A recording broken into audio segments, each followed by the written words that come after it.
राव राजपूतों का नाम सदियों से एक राज की तरह इतिहास के पन्ने पर लिखा है। उनका नस्ब, उनकी शुरुआत और उनके असल वारिस कौन हैं, ये सवाल आज भी लोगों के जहन में एक बिजली की तरह खेलता है। आज हम इस पूरी दास्तान को पहली बार गहराई से समझेंगे। इस वीडियो में आप एक ऐसी दास्तान सुनने वाले हैं जो सिर्फ वंश की पहचान नहीं, बल्कि राजपुताना की विरासत को समझने की एक कुंजी है। राव राजपूत कहाँ से आए, उनका असली नस्ब कैसे जुड़ा और आखिर उनके वारिस का हक किसके पास था, ये सब अब खुलेगा। आगे बढ़ने से पहले वीडियो को लाइक करें, चैनल को सब्सक्राइब करें और कमेंट सेक्शन में अपनी राय जरूर दें। राव राजपूतों का इतिहास किसी आम परंपरा का हिस्सा नहीं, बल्कि राजपुताना की सबसे गहरी और सबसे पुरानी दास्तानों से बंधा हुआ एक वजन रखता है। राव नाम खुद में एक इज्जत, एक रुतबा और एक प्राचीन राजवंशी जलवा दर्शाता है। बहुत लोग राव को एक टाइटल समझकर चल पड़ते हैं, लेकिन हकीकत यह है कि राव एक वंश का एक पवित्र निशान था जो सिर्फ उन्हीं पर लगता था जो तलवार के जरिए अपनी वफा और शौर्य को साबित कर चुके होते थे। इतिहास की पहली पर्चियां बताती हैं कि राव वंश की बुनियाद उस वक्त पड़ने लगी जब राजपूताना चारों तरफ से जंगों और कबीले की सियासत में घिर चुका था। हर कबीला अपने वजूद को बचाने के लिए लड़ रहा था। इसी दौर के एक वीर ने, जिसका नाम इतिहास ने राव के रूप में अमर कर दिया, एक ऐसी रियासत की नींव रखी जहां इज्जत, मर्यादा और वादा निभाना सबसे बड़ी पहचान थी। ये वो वक्त था जब सियासत तलवार की धार पर चलती थी। एक गलत फैसला पूरे खानदान का नाम मिटा देता। इसीलिए राव वंश अपनी नस्ली पवित्रता और तलवारी परंपरा को सबसे ज्यादा समझता था। कहा जाता है कि राव खानदान के आदि पुरखों को उनके दुश्मन भी इज्जत से पुकारते थे, क्योंकि उनका शौर्य किसी एक रियासत का नहीं, पूरे राजपुताना का गर्व था। इसी शुरुआती दौर में एक और बड़े राज का पता लगता है। राव नस्ब खुद में एक संगम था। ये तलवार का भी था और इतिहास का भी। कुछ परंपराएं बताती हैं कि राव वंश की जड़ें एक बड़े राजवंश की शाखाओं से जुड़ी हुई थीं। इसका मतलब ये हुआ कि राव सिर्फ एक नाम नहीं, बल्कि एक विरासत थी जो आगे चलकर कई और राजपूत कुलों से मिलती गई। यही शुरुआत आज के बड़े सवाल की तरफ ले जाती है। अगर राव वंश का आदि पुरुष एक ही था, तो फिर असली वारिस कौन? ये सवाल अभी बाकी है, जो अगली सेक्शंस में खुलेगा। राव राजपूतों का उरूज किसी एक जंग या एक रियासत से नहीं जुड़ा था। ये एक सिलसिला था जो सदियों पर चलता रहा।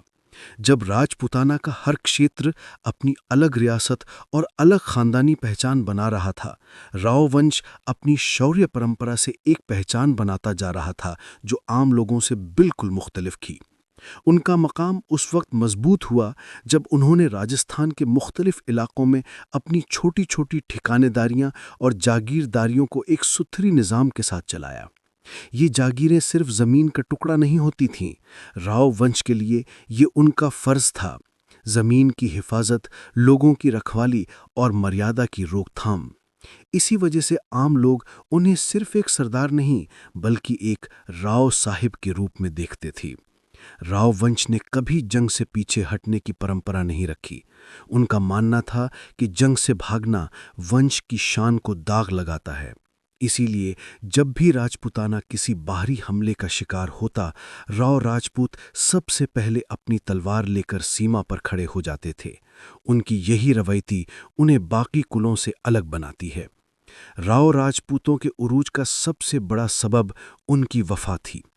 वो रियासतों के लिए जान देते, पर कभी अपने फर्ज से पीछे नहीं हटते। यही वजह है कि राव वंश को हमेशा राजपुताना की रखवाली रेख कहा गया। वो रेख जो कभी टूट नहीं सकती थी। मगर जितना उनका उरूज उन्हें शौर्य के मकाम तक ले गया, उतना ही उनका नस्ब एक दूसरे सवाल में उलझता गया। जब एक वंश मजबूत होता है, तो उसकी शाखाएं भी उतनी ही तेजी से बढ़ती हैं। राव राजपूतों के साथ भी यही हुआ। शुरुआत एक पुरखा से हुई, मगर सदी दर सदी उनका वंश कई हिस्सों में बंटने लगा। हर एक शाखा अपने आप को असल वारिस समझने लगी। इसी ने नसब को एक उलझन में बदल दिया। राव वंश की सबसे बड़ी शाखाएं राजस्थान, बुंदेलखंड, हरियाणा और गुजरात तक फैल गईं। हर इलाका एक अलग दास्तान रखता था। कुछ जगह राव लोगों ने रियासत चलाई, कुछ जगह जंगों में अपना नाम बनाया और कुछ ने ठिकानेदारियों के जरिए अपना जलवा दिखाया। जैसे जैसे शाखाएं बढ़ गईं, एक बड़ा सवाल सामने आया। क्या एक वंश की हर शाखा एक जैसी होती है या कोई एक ही असली धारा होती है? इतिहास यहां हमें एक अजीब चीज समझाता है। जब वंश बिखरता है तो असल नस्ब की पहचान धुंधली पड़ जाती है। राव खानदान की सबसे बड़ी पहचान उनकी राजवंशी मर्यादा थी।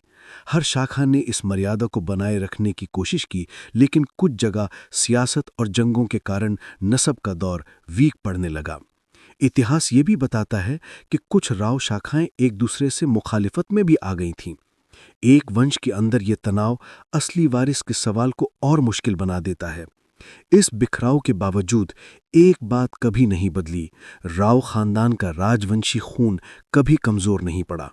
लेकिन असली वारिस का फैसला अब नस्ब से ज्यादा परंपरा और फर्ज के जरिए होता हुआ नजर आता है। राव राजपूत सिर्फ रियासती हुक्मरान नहीं थे, बल्कि जंगों के पैदाइशी फौजी थे। उनके लिए जंग एक कला थी और वफादारी एक जिम्मेदारी। राजपूताना की हर बड़ी टकरार में राव खानदान की तलवार सबसे आगे नजर आती थी। उनकी जंगी विरासत का सबसे मजबूत हिस्सा उनका निज़ामी डिसिप्लिन था। राव बहादुर लोग तलवार चलाने से पहले ज़मीर को सबसे ऊपर रखते थे। ये वंश हमेशा सच्चाई पर खड़ा रहता था। वो जंग जीतते या हारे, मगर कभी बेइंसाफी का साथ नहीं देते थे। राजपूताना की जंगों की पुरानी दास्तानें बताती हैं कि कई मौकों पर राव राजपूतों ने अपनी जान देकर पूरे क्षेत्र को बचाया। कुछ जंगों में उनकी फौज कम थी, मगर हौसला उनका सदियों से ऊंचा था। एक राव तलवार को अपने वंश की इज्जत समझता था। उसके लिए जंग हारना उतना बुरा नहीं होता जितना फर्ज से पीछे हट जाना। उनकी विरासत का एक हिस्सा मर्यादा की जंग के नाम से मशहूर हुआ।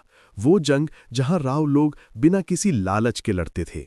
इन जंगों ने उनका मकाम इतना बुलंद कर दिया कि आसपास के कुल भी उनकी ईमानदारी का एतराफ करते थे। लेकिन जितनी जुर्रत उनकी ताकत थी, उतना ही उनका नसब एक जिम्मेदारी था। हर जंग के साथ एक नया सवाल उठता। जो लोग अपनी जान देकर वंश को मजबूत बनाते रहे, उनके असली वारिस का हक किसके पास है? आज का सबसे बड़ा सवाल कुछ ये नहीं कि राव राजपूतों का असल नसब कहाँ से आया। ये सवाल इतिहास ने काफी हद तक जवाब दे दिया है। असली सवाल ये है, राव राजपूतों का असली वारिस कौन है? क्या असली वारिस वो है जो नस्ली तौर पर सीधा वंश से जुड़ता है, या फिर वो है जो परंपरा, फर्ज और मर्यादा को बरकरार रखता है? इतिहास हमें एक अजीब सच बताता है कि नसब सिर्फ खून से नहीं बनता। नसब उन जुर्रत भरी परंपराओं से बनता है जो सदियों तक एक खानदान को खड़ा रखती हैं। कई राव शाखाएं अपने आप को असली वारिस इसलिए समझती हैं क्योंकि उनका रिश्ता उनके प्राचीन पुरखाओं से सबसे सीधा जुड़ा होता है। मगर कुछ शाखाएं उनसे भी ज्यादा परंपरा निभाती हुई मिलती हैं। उन्होंने अपने खानदान की मर्यादा को इस तरह संभाला कि वो असली विरासत के हकदार लगते हैं। असली वारिस का फैसला आखिर इतिहास ने किससे दिया? जवाब साफ है, वो जो राव नाम की इज्जत को सदियों तक जिंदा रखे, वो जो फर्ज से पीछे ना हटे, वो जो मर्यादा को तलवार की धार से बुलंद करे। यही वो विरासत है जो एक राव को राव बनाती है। आज के दौर में राव राजपूतों का मकाम बदल चुका है, मगर उनकी पहचान नहीं। अब जंगों की तलवारें तो खामोश हैं, लेकिन इज्जत और विरासत का जोश अब भी उतना ही जिंदा है। आज राव राजपूत अपने शौर्य परंपरा को तालीम, जिम्मेदारी और लीडरशिप के जरिए आगे बढ़ा रहे हैं। हर शाखा चाहे कितनी ही पुरानी क्यों ना हो, उनका सबसे बड़ा गर्व यह है कि वो इस वंश का हिस्सा है। इस दौर का राव अपने पुरखों की दास्तानों को सिर्फ याद नहीं रखता, बल्कि उन्हें अपने जिंदगी का हिस्सा बनाकर चल रहा है। हर जगह, चाहे वो राजपूताना के गांव हों या शहरों की नई तहजीब, राव वंश का नाम आज भी इज्जत के साथ लिया जाता है।